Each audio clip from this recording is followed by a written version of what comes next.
What's up, everybody? I'm Thomas J. Bellezza, and welcome to another lesson on the right mindset. Today, we are going to go over crafting compelling sentences while maintaining your author's voice. That's right. So today, we are going to actually focus on a few things that have to do with writing sentences and prose that maintain your vision, but also your voice. And what is author's voice? We'll learn that as well today. Let's get into it. As always, intro.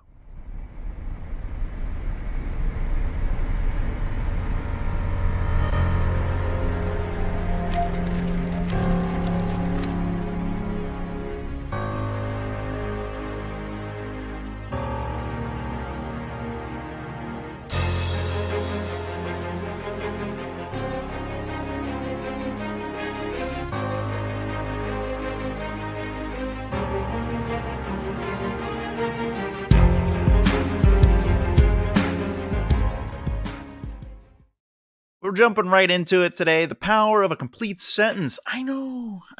We all know how to do complete sentences. We're not going to explain what a complete sentence is, but we're going to explain variations on a complete sentence and how to maintain your author's voice, even though you may be using the rules and tools of writing. So writing a complete sentence is not just about following the grammatical rules. It's about conveying your thoughts effectively. So first, I'm going to kind of explain 4 elements of a complete sentence, and then I'm going to show you physical examples, and then I will actually do an example in real time. A complete sentence should serve several vital purposes. It should have clarity, it should be coherent, it should engage, and it should be concise. Now, concise doesn't mean that it has to be short. Concise means get to the point, even when you're being elegant or purpley. So clarity, as we will define it as, is a complete sentences help express your ideas clearly, leaving no room for ambiguity. Oh my God, or misinterpretation. Ambiguity. Wow, this is the problem with having a mouth. Coherence, though, is the idea that the sentences help connect ideas that are logically conveyed, creating a smooth and comprehensible narrative flow. Unlike how I was saying ambiguity. Ambiguity. Anyway, so there's clarity, coherence, and engagement. Well-structured sentences keep readers engaged and immersed in your writing, making them eager to turn the page. And then, of course, you want them to be concise. You want conciseness, right? So that's a complete sentence which enables you to convey information concisely and effectively.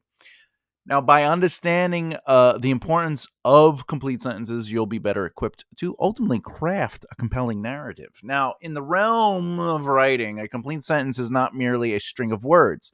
It's the foundational unit of communication. So you want to understand how to utilize a complete sentence with those 4 elements to really expose your story, right? So if we were going to, first of all, clarity, let's kind of jump into that a little bit, okay? The foremost function of a complete sentence is clarity. You need it to make sense. When you construct a sentence with a subject, the doer of the action, and the predicate, the act itself, the action itself, right? You provide the reader with a clear and unambiguous statement. This clarity ensures that your readers grasp the intended meaning. So let's kind of look at that a little bit. Boop. Okay. Clarity example. Lost in the forest. Ta-da! It's not a complete sentence. It's incomplete, right? A complete sentence would be, she was lost in the forest, gripped by fear or terror. Gripped by terror. Now, the complete sentence not only conveys the character's predicament, but also clarifies her emotional state. So, lost in the forest, there is no, how do we say, subject, and the predicate itself is not there. She obviously would be the subject, and then gripped is really the action that's taken. Now, to keep your voice, you can pretty much write whatever you want. Remember, it's your voice, as long as there's a subject. Now, as far as is it good or bad, that's subjective to the reader or even yourself. You might write and be like, "This is great," and then reread it in your second draft and be like, "This is terrible." But right now, we're just trying to show that you need at least a subject. Her mind was crumbled. If I'm gonna do present tense, it'd be her mind. No, I like past tense. Crumbled through the distorted elements of the dark forest, right? Or the her mind crumbled through the distorted sounds and smells of the forest she had found herself lost in. Now, you might be saying to yourself, "Thomas, that's not concise," but it is, because there's no fluff. Everything has a purpose into this, but right now we're talking about clarity. We know who the subject is, and we know what the predicate is. But there's a couple of things here. We're also being descriptive, right? We did a lot of work with this one sentence. Her mind crumbled through the distorted sounds and smells of the dark forest she had found herself lost in, right? But you could also distorted sounds, right? Or the distorted sounds of life within the dark forest she had found herself lost in. So this is like my voice. This is me trying to write with my voice. I'm poetic. I like to have a poetic license, but I also know that I need to have clarity.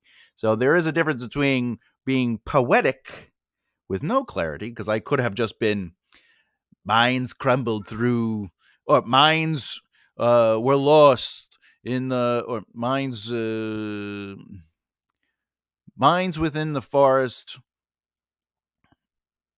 Yeah, mine's within the forest, because that'd be me taking out everything, right? Now we kind of want to go on to coherence. Who doesn't want to play with coherency? All right, boom. All right. So as you can see, now just before we get started, let me just explain. The coherent is that they connect. Everything connects, right? All the ideas logically create a cohesive narrative flow. When readers encounter a series of complete sentences, they can follow the progression of thoughts and events smoothly. So, as you can see in this example, an incomplete version of coherence would be, she searched for the map to guide her through the dense woods, right? The sentence breakup is what messes up the flow. She searched for the map to guide her through the dense woods, right? But as you can see, the complete version would just sort of be like, get rid of that period. She searched for the map to guide her through the dense woods. That's really, it's coherent. Now, this period and breaking up the sentence messes up the fluidity of the reading experience and the mind kind of taking everything in, right? If I wanted to use my writer's voice, right? Also, I'm going to show you a couple sentences that flow together nice. So I talk about this a lot in my videos, sporadically, that every sentence kind of needs to lead into the next sentence. It's just part of the system, Which brings us to, she searched for the map to guide her through the dense woods, right? So she searched for the map. Okay. She rummaged through her backpack, searching for her map. She glanced over the spaces leading through the dense woods to the temple. Okay. So, I definitely spelled rummage wrong. Okay. I spell anything else wrong? Let's see. What terrible speller. That's every great writer. I think I'm going to get a shirt that says every great writer has a great editor. Anyway, probably already exists. She rummaged through her backpack, searching for her map. She glanced over the spaces leading, or could even be more specific, the dots. The dots, or the markings, markings, leading through the dense, woods to the temple. So not only is it coherent in the sense of we understand the actions, but each action is leading to the next action. So instead of it being a statement, right, which would be, she looked through a backpack, she searched the map, she figured out where the temple is. Those are statements. And honestly, if that's how you're writing a pro, you could ultimately take each one of those sentences and either make them into their own pro and kind of elaborate on them, or you can lead each sentence into, and therefore you get something like I just wrote, which is, she rummaged through her backpack searching for her map. Very coherent, very clear. We have the subject, we have the the predicate, right? But it's also coherent. But that sentence coherently leads to the next physical objective of her actions, maintaining a fluidity, which is, she glanced over the markings leading through the dense woods to the temple. So ultimately what I'm saying is the complete sentence that has coherency ties the action of searching to its purpose, enhancing the coherency of the passage.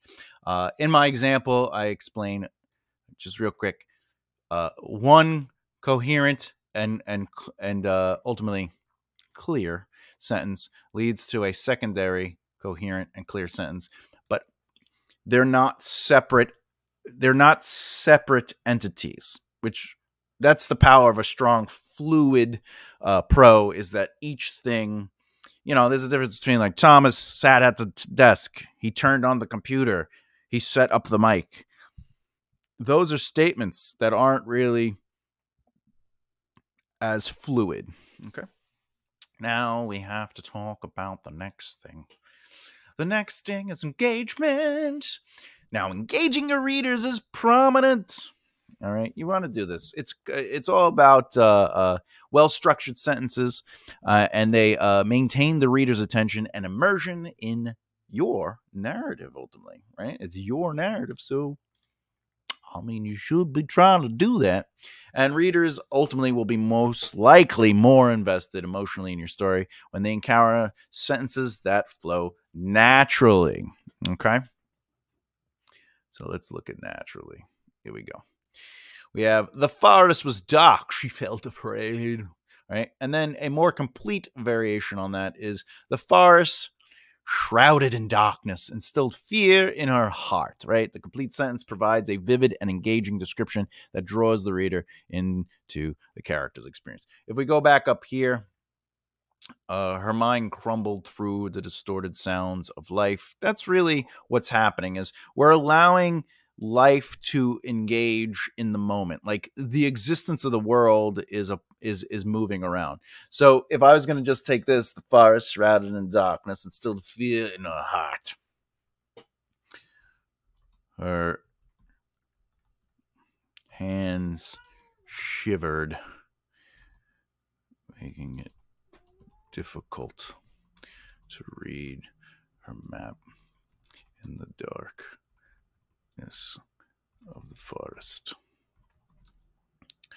All right. Her hands shivered, making it difficult, there we go, to read her map in the darkness of the forest. Right. We could even say, read her map in the lack of moonlight, shielded by the forest top. All right, there you go. All right. There you go. So her hands shivered, making it difficult to read her map in the lack of moonlight shielding shielded by the forest top. Right? Now, maybe I want to break this up. So her hand shivered, making it difficult to read the map. She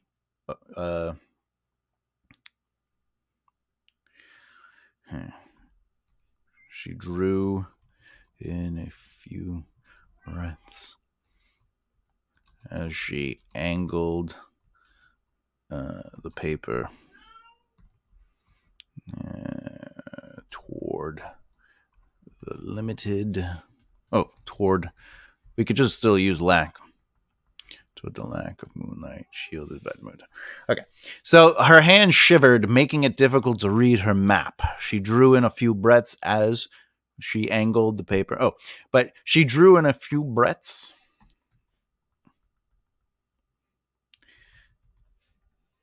Angling the paper toward the lack of moonlight shielded by the forest top. So that creates an engaging experience, right? You could even explain her hand shivered. So we know she's feared. She's afraid, right? But we also know that she has a map according to the other part. And then we want her to be, this creates agency. She's like, you know what? I need to focus. I know I'm having trouble doing this, right? So, let me just take in a few breaths. Okay. And then she makes agency again, right? Angling the paper toward the lack of moonlight shielded by the forest top. So there you go.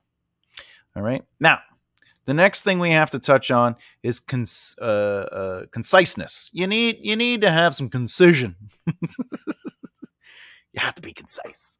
And when you convey information effectively, you avoid unnecessary verbosity and keep the reader's interest intact. This is ultimately what I talk about when I say fluff. If you ever hear me use the word fluff, there's description and then there's description.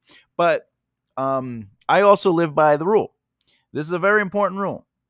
Every sentence must have one or more of these three elements: plot, character development, or world building. If it doesn't have any three of those there, your sentence needs a little bit more work, in my opinion. Again, this is just one way of many that you can write.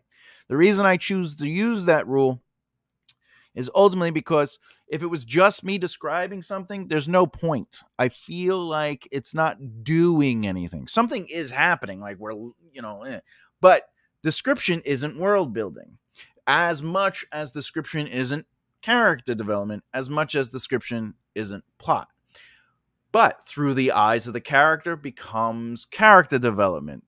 Through the experience of the character as we learn about the world around them is world building. And if the description itself sets up plot, for example, describing something on a book that they are looking at, now we have character development because they are looking at something, they made the choice, and it's what they're perceiving. And then maybe the design on the book will come up later as a plot device to ultimately, oh, wow, this is the same symbol on that book. Maybe the book has something in it that can help us get through the door. Okay? So, but again, being concise doesn't necessarily mean short. It doesn't mean a short sentence. You can still use long sentences. However, you might be like, well, Thomas, concise means being short and clear to the point. But it also means without unnecessary words. So it's as long as it needs to be without being Faulkner-esque. Everyone likes the commas. And it allows that sentence to have an impact, power to it. Okay. If we go back to the example I just used up here, I also changed the length of the sentences, so that helps too. So her hand shivered, making it difficult to read her map. Boom, quick sentence. Now we're gonna kind of like let this moment breathe out because we're working through her process, so we want a little breath to it. We slow down the pace. She drew in a few breaths, angling the paper toward the lack of moonlight shielded by the forest top. That's descriptive. We're learning about the environment. We're understanding her process, so that's character development. Okay, the plot is moving forward in the sense of she's trying to figure out where she needs to go. We could even say, read her map. She drew from angling them towards the shield by the forest. Her hand shivered, making it difficult to read. You could read and say the map leading to the temple. Now that becomes exposition, right? So if we go back up here. So this sentence makes more sense when it says leading through the dense woods to the temple, because that's what the map is trying to do. So if we don't have that, then this piece of information would be okay. But I wouldn't double that. I wouldn't double a exposition point. But anyway, let's go to concise. So conciseness. All right. So the old man. This is what we're. This is an incomplete sentence version. The old man, who was wearing a tattered, dusty coat, walked slowly down the cobble street, which was lined with colorful flowers in full bloom. All right. Let's look at the next one. The old man, wearing a tattered, dusty coat, walked slowly down the cobble street lined with colorful, blooming flowers. They basically say the same thing, okay? But one is right to the point. It still has some movement to it, but the other one is drawn out. The old man, who was wearing a tattered... See, now, the old man is a sentence, great, but we don't need to be like, here we go. So just combine that. It allows more fluidity in the sentence, okay? He walked slowly down the column, which was like these words are fillers, which was. Not that you can't use the word was, but it's usually frowned upon. Because there's stronger, more powerful ways to say was. And the example of that, is blooming flowers. So walk slowly down the cobble street lined with colorful, blooming flowers. Was is gone. Okay, so how do you put that in your own writer's voice? Well, hey, I want to be concise, right? All right. The old man adjusted his tattered, dusty coat in the cold of the winter storm. Winter storm, one word or two? Somebody tell me, Jesus. All right. Well, no, okay. He shielded his eyes from the brisk,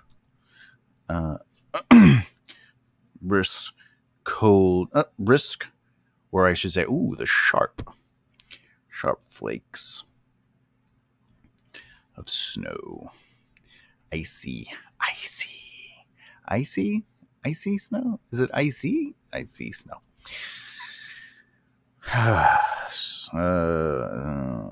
Against. No. All right. He shielded his eyes from the sharp flakes of icy snow.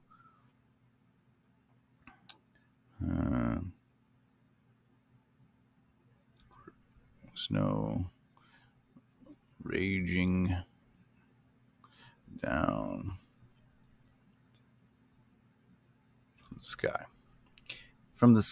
All right, I'm doing this for a reason. I'm going to actually say. So this would be the fluff.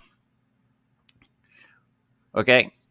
So if I wrote this, the old man adjusted his tattered, dusty coat in the cold of the winter storm. He shielded his eyes from the sharp flakes of icy snow raging down from the sky. So I already know this is fluff.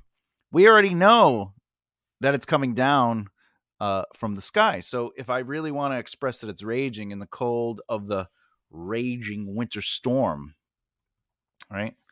As he shielded his eyes. Thomas shielded his eyes from the sharp flakes.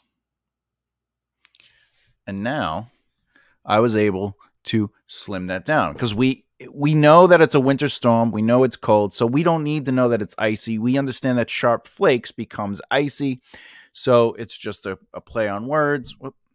We get to enjoy this sentence that seems long, but it is very concise. It's everything there has a purpose. The old man adjusted his tattered, dusty coat. That's character choice, okay? And how instead of saying he is cold, or he's or to say the man was affected by the coldness of the weather. The old man adjusted his tattered, that's showing in action, his tattered, dusty coat, explaining that, okay, now we're showing the worth and wealth of his clothes. It gives a little bit of description of who he is. We're learning a bit about him. And in the cold of the raging winter storm, okay, in the cold of the raging winter, as he shielded his eyes from the sharp flakes. So there's movement there. There's engagement. We understand what he's working through as a character, and we described him without stopping the narrative. We allowed it to flow, so it is concise. Now, if I took that same sentence and I wanted to make it lack concision, okay, the conciseness, the old man who wore a dusty, tattered coat adjusted it to avoid the cold of the raging winter storm that forced him to shield his eyes from the sharp flakes of ice flowing down on an angle from the sky. So, as you can see, this is not concise. It's a long sentence, but it has a lot of fluff in it, because we said the same exact thing as we did in this, that we did in this. And this is what I want. So the old man is the subject, but now I'm just being descriptive. The description itself isn't doing anything. Okay? Who wore a dusty, tattered coat is a description, instead of allowing the experience of the character or through the character to describe. Because the old man adjusted his tattered, dusty coat is through the experience of the character. We're not pausing to take it out to be like, by the way, his coat is tattered and dusty. And then in the cold, so adjusted it to avoid the cold. We know he's trying to avoid the cold of the raging winter storm. That said, with this sentence right here, the old man adjusted his tattered, dusty coat. He's doing something, and it's in the cold of the raging winter storm. That is to avoid the cold of the raging winter storm that forced him to shield his eyes from the, right? As he shielded his eyes, which means we're adding the extra action. Now, if I had just do from the raging winter storm, he shielded his eyes from the sharp flake. Do you see how that uncomfortable that feels? Right? So now we're losing that fluidity. We're losing one of the other elements. We're losing the coherent or clarity. We're losing that engagement, right? So we don't want to make that into two sentences. All right. Whew, that's pretty good. Now, by recognizing the power of complete sentences and those four elements, you'll basically be better equipped to construct prose that excel in clarity, coherence, engagement, and conciseness. Now, I would also like to add, as I said, you want sentences to move into sentences with purpose. Avoid statements. Thomas sat at the table. He adjusted the mic. He turned on the computer. He put on some headphones to listen. Like, those are statements. They don't really flow into one another. So allow Thomas sat at his desk while plugging in the microphone. He went through his checklist, turning on the computer and grabbing for his headphones. Now, that has a little bit more fluidity to it, and each sentence kind of works within itself, and it's not necessarily just going boom, boom, boom, right? It's not that stagnant thing. Now, in a fight, you might be like, he grabbed for his sword, blocking with his arm. Like, you might want to have quick, jagged sentences for action pace, but when you're like kind of moving through a moment, that's a different story. Let's see. By the way, if you haven't already and you're liking what you're listening to and you enjoy the examples and the physical elements, please hit subscribe and click that bell icon so you don't miss out. Let's keep going. Maintaining your unique voice. This is the part that we all care about, because even when we have a chance to write with the rules and tools, and once we understand them, we can break them. However, even if you're not ready to break them, writing within the rules and tools of writing, and there are many, how do you maintain your voice? Now, believe it or not, while adhering to the writing rules and the essentials to craft elegant prose, your voice is your literally, fingerprint, and it sets you apart from other writers. And you can preserve your voice by focusing on word choice, sentence structure, and figurative language. Word choice is all about selecting words that resonate with your style and tone, infusing your sentences with your unique personality. The way I would write a sentence versus the way you would write a sentence is subjectively good or bad based on those, your audience, that read specific style types, meaning the same as if somebody from, say, Stephen King or Anne Rice was reading Nora Roberts, right? Or what's her name? J.B. Robb, I think, author. Oh, actually, you know what? I think that's the same person. Yeah, Nora Roberts is also J.D. Robb. Anyway, so yeah, they might write a sentence, and to one audience, they might not connect with those word choices, the tone, the style in which they utilize those words. Just like I showed on the examples when I was using my voice and writing sentences, I chose different words than the other pretty standard examples I gave. Now, the other thing that helps infuse your author voice is the sentence structure and the lengths, the complexity, or even the reflective element of your writing voice within those sentences, such as themes, ideas, the way characters interact, react, or behave. And again, the short, punchy sentences or even long, flowy ones can both be effective when used deliberately.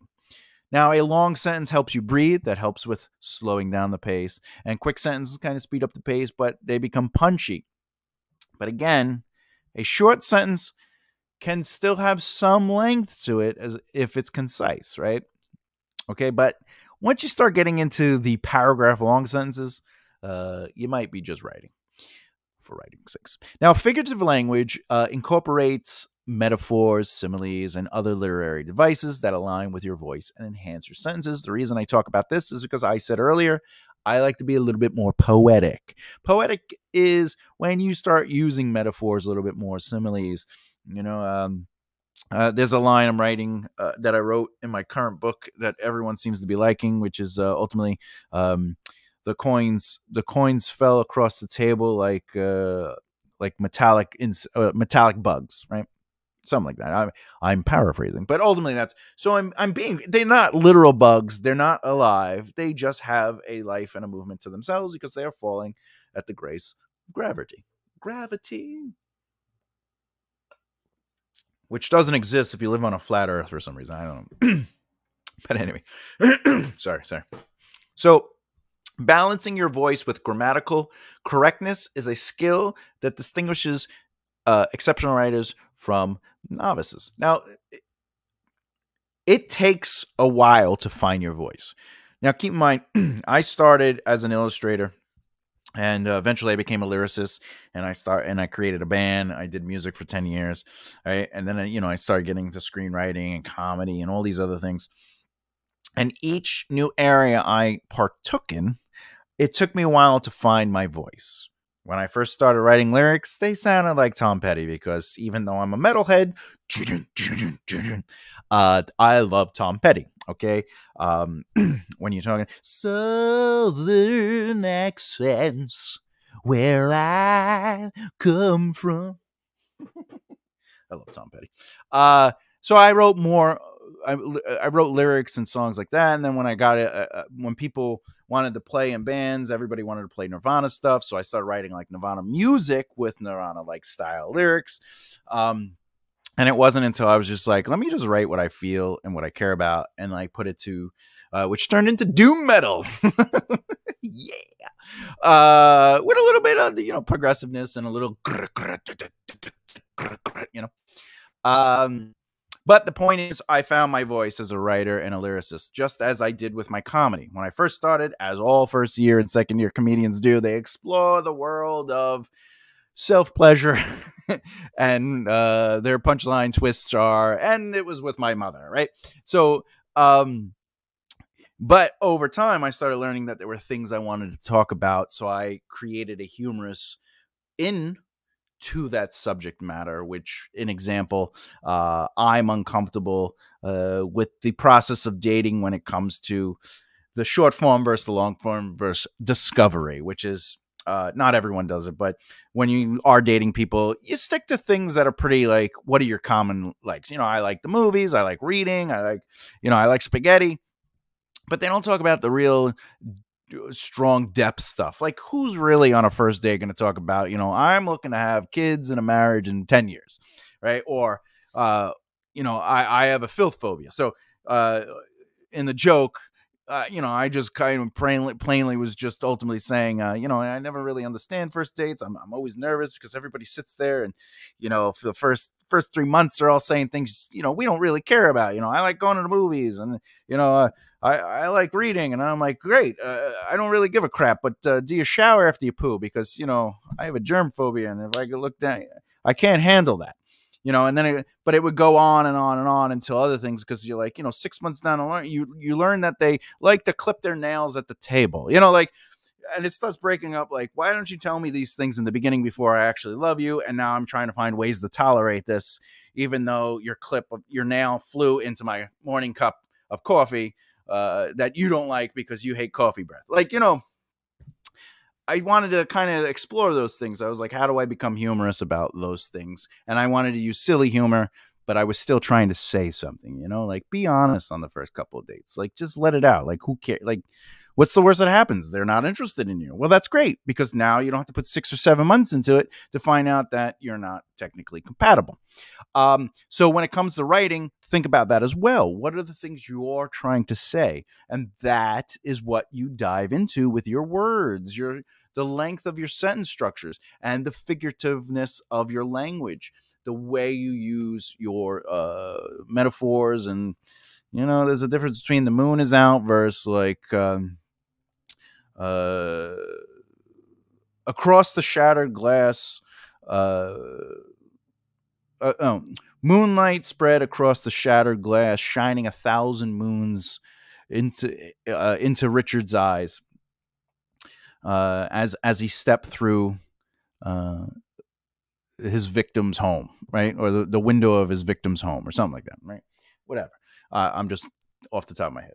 And now there's like poetic element to it, and I'm saying that somebody just broke through a window and is entering a home, other than saying the moon was out and Richard broke into a house. Anyway, the other thing is, you want to understand that sentence structure as a canvas, right? Your sentences, each sentence is a part of the canvas you're painting, right? So think of sentence structure as a canvas on which you paint your unique voice. Just as artists use various brushstrokes and colors to create distinct artworks, writers employ different sentence structures to convey their voice. Let's do some for instances. Boop. Okay. For instance, sentence structure and writer's unique voice examples. So a standard complete sentence might be, she walked through the crowded marketplace. Okay. But this more unique example might, amidst the bustling market, she strolled, a solitary figure navigating the sea of humanity, right? There's a little bit more poetic touch to it. It's a little bit more playful. The words, these are choices, right? As an exercise, even for you, the viewer, you can take on the first sentence, she walked through the crowded market, and put that into your voice. Use those elements and add some variety. Now, in the second sentence, like I'm saying, the writer's voice does shine through a little bit more. It establishes a distinctive rhythm. Amidst the bustling marketplace, she strolled, a solitary figure navigating the sea of humanity. Like there's a movement to it, right? Now, as we said, also word choice and tone are important, right? Because while complete sentences require proper grammar and structure, as we know, the words you select and the tone you employ will help you with your creativity. Your unique voice can manifest through the specific vocabulary you choose, whether it's whimsical, poetic, or starkly realistic, which brings us to another example. Oh,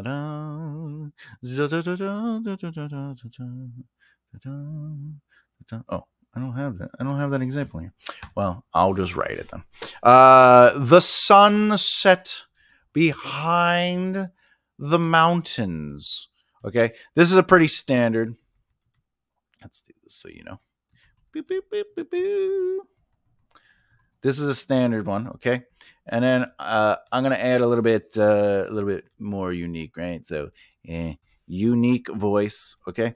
And that might be all right. So, just the standard complete sentence is the sun set behind the mountains. Well, let's be a little playful. Let's say, as daylight bid farewell, the sun's fiery embrace dipped beneath the distant peaks.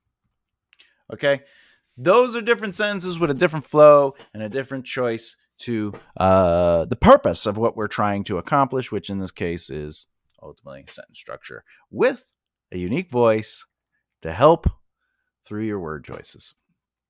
All right, next. Okay.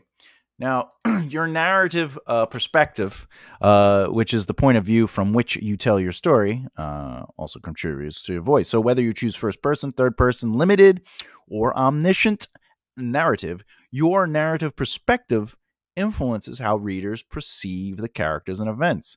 So while complete sentences maintain clarity and coherence, your voice emerges through the lens of your chosen perspective, which brings us to the next example, which is bloop. This is third person. So third person limited. He saw her across the room. Mm-hmm. And then first person with a little bit more unique touch to it. I caught a glimpse of her from across the room. My heart skipped a beat, right? Now, obviously, this is them pontificating, right? But it is all character. I caught a glimpse of her from across the room. Those eyes paused what I heard from the person speaking with me, or something like that. I don't know. I'm just trying to do it off the top of my head, right? But the first sentence is straightforward, though, right? So he saw her across the room. You could even put it with the first person. I saw her across the room. But you could even do third person limited on the second version. He caught a glimpse of her from across the room, and his heart skipped a beat. All right. So, but that rhythm and cadence is important too, right? So not only is narrative perspective important, you also want to play with rhythm and cadence, right? Which brings us to the flow of the whole sentence itself. All right. So a complete sentence, it might provide a solid structure, but the pace at which you construct them and the variations in sentence length can add a musical quality to your writing. So your voice can be characterized by the ebb and flow of sentences, right? Which brings us to the next example.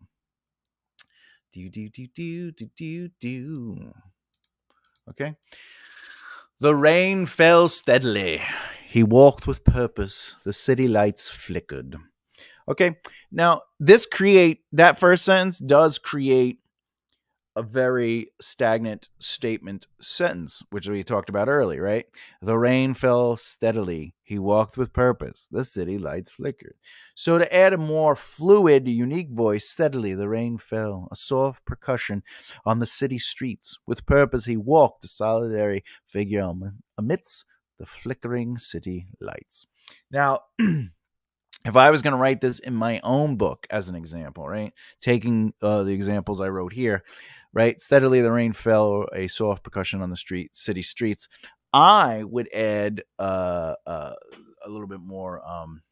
I would add. I don't really like ILY words or LY words, but Melissa.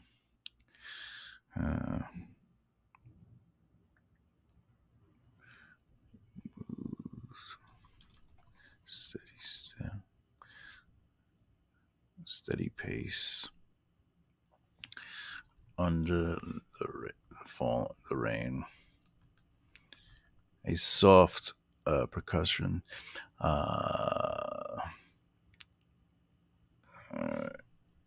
emitted a melody on the city streets.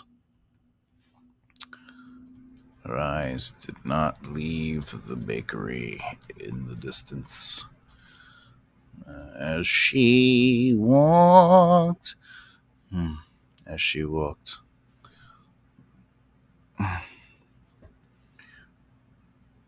toward her friend waving. All right. I might get rid of that. Beep, beep, beep, beep, beep. Okay. Melissa moved with a steady pace under the rain. A soft percussion emitted a melody on the city streets. Her eyes did not leave the bakery in the distance as she walked toward her friend waving. Right? Okay. So there you go. Now, basically, as I might say to you, maintaining your unique voice, well, adhering to complete sentences is not only possible, but also essential. So you have to think of what it is you're trying to say versus what it is you want to say versus are these sentences working together, right? So one great sentence might fall apart with a poorly written second sentence. Now, does this mean you should spend hours trying to figure out each sentence? No. On your zero or first draft, just write. Just get the thoughts out. Who even cares? As long as what you're saying is what you want to say. Meaning, you know, I need these people to meet. I need this to be said. I need whatever. And it could even be right on the surface level. I am mad at you, she says, right? Because later you could play with it in the second draft. But when you're doing the work, which is really what happens in the second draft. When you're doing the work, that's when you look at your sentences and you say to yourself, are these flowing into one another? Or do they feel more like statements like this, right? You want that ebb and flow. You know, what is the length of the sentences? Do I feel like I'm saying anything? And is anything really happening through those three elements of plot, character development, or world building? Like, you want to ask yourself these questions. Now we're going to get into a little bit more aggressive stuff. Let's break the rules of creativity. All right. So how one breaks the rules of traditional sentence structure can contribute to your writer's voice. The way you break the rules is a part of your voice, right?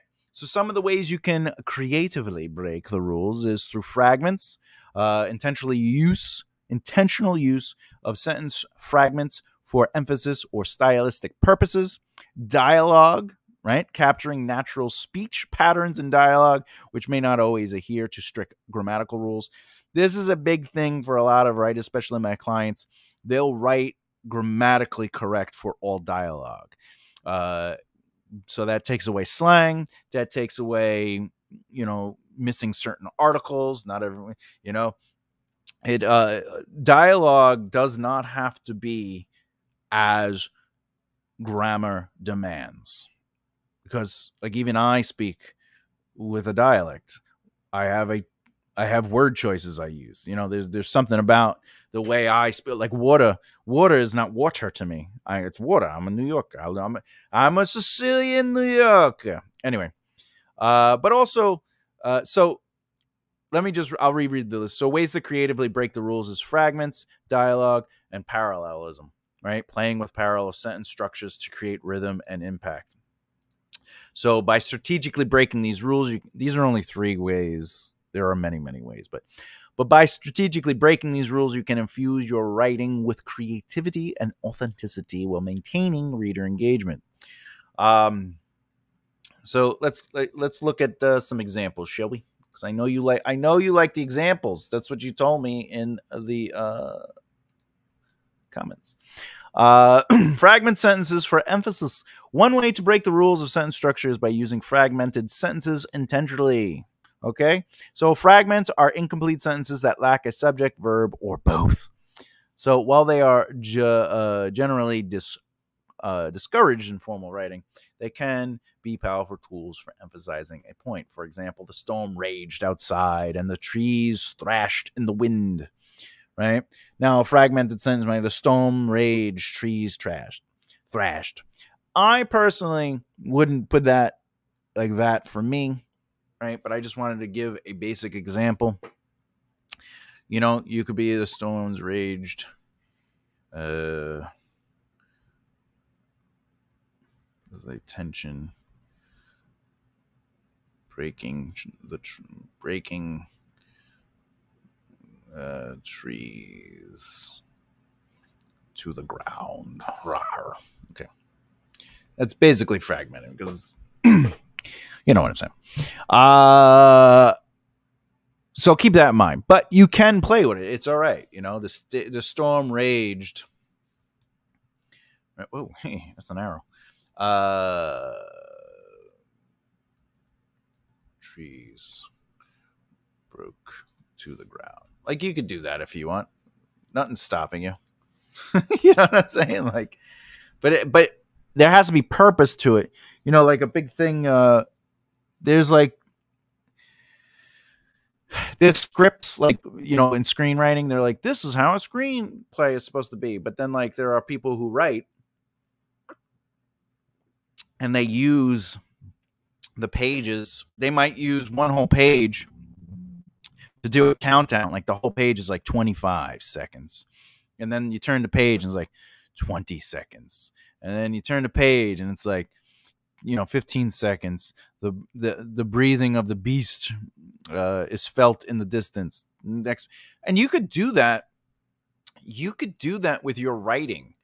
Like, you could take a whole page and just have 3 words on it or 1 word, and then they got to turn the page. Like, it's a creative medium, so use words how you want to be artful with them and creative how you want.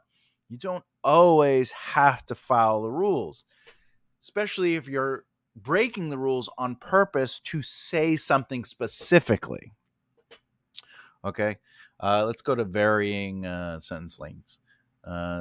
She sprinted through the forest, leaves rustled, branches cracked, shadows danced, the pursuit continued. Okay. A variation on that might be, she sprinted through the forest, leaves rustled, branches cracked, as she rushed away from the beast. Shadows danced, calling her attention. Okay, the pursuit continued. Okay, so you could break up, so you could have a short sentence. Yeah, leaves rustled, branches cracked as she brushed, right? Okay, you can do that, even though we talked about, like, sometimes you kind of want the sentences to kind of flow into each other. Well, sometimes narratively you want to play with it, right? I'm just saying. Let's do unconventional punctuation. Okay, let's just jump on that. Boop, boop, boop, boop, boop, boop.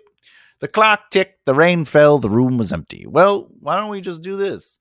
The clock ticked relentlessly. The rain fell. Oh, a melancholic rhythm, silence.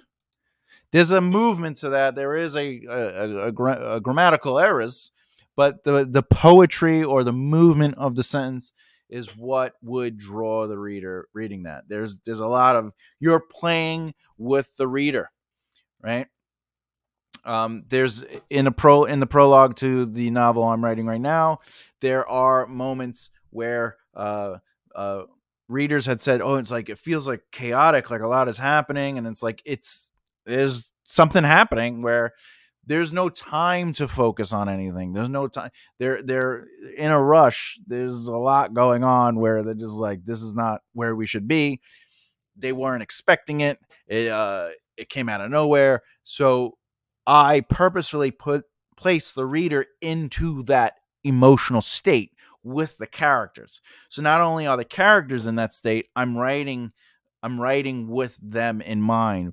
Another thing I did was in certain chapters, there are a couple locations, but one of the locations the character grew up in. So when I'm there, I don't really describe the mundane, because you or I, if we are outside in our town or even on our street, we don't necessarily just notice all the fine details, especially if we lived there for 15 or 20 years. We become sort of numb to those things. However, the other character hasn't really been there in, say, 9 years. So I use them going back to that location after 9 years to describe the detail of the location. And the reason I do that is because in their POV chapters, I'm allowing the story or the narrative to be through them as if they were the character, the reader, and the character, etc., etc. So you can use the movement of chapters for that as well. Okay. All right. All right. Keep in mind, you could also use a poetic license, etc., etc., and you could play with dialogue. But ultimately, you know, you want to know what you're doing. You want to have fun with it, and you don't want to get too crazy. Which brings us to my final thoughts. All right. In the world of writing, mastering complete sentences is akin to honing a craft. It's not just about flowing sentences or following conventions. It's about developing the skills necessary to express your unique voice and ideas effectively, even when breaking the rules. What we learn, don't know, or want to know can be improved as a writer from isolated practice sessions in addition to your novel writing. Developing the art of crafting complete sentences is a foundational step in your journey towards becoming a skilled and accomplished author. So embrace the power of complete sentences, nurture your distinctive voice, and don't be afraid to be creative by bending the rules when it serves your narrative. Because how do we learn, how do we grow, and how do we evolve? Sometimes you got to break a few eggs to make a good omelet. Next video in this series, we'll focus on foreshadowing. Introduce hints and clues early in the story to build anticipation and intrigue for future events. Oh yeah. Question. Let me know if you agree with the idea that you need to know and understand the rules of writing to break them effectively. If you don't, give me your reasons in the comments. Wait, what? Let me know if you agree with the idea that you need to know and understand the rules of writing so you can break them effectively. If you agree or don't agree, let me know your reasons in the comments below. And as always, if you love what you're watching and you haven't done so already, please subscribe and hit the bell icon so you don't miss out. With that said, as always, keep developing the right mindset. I love you. Bye.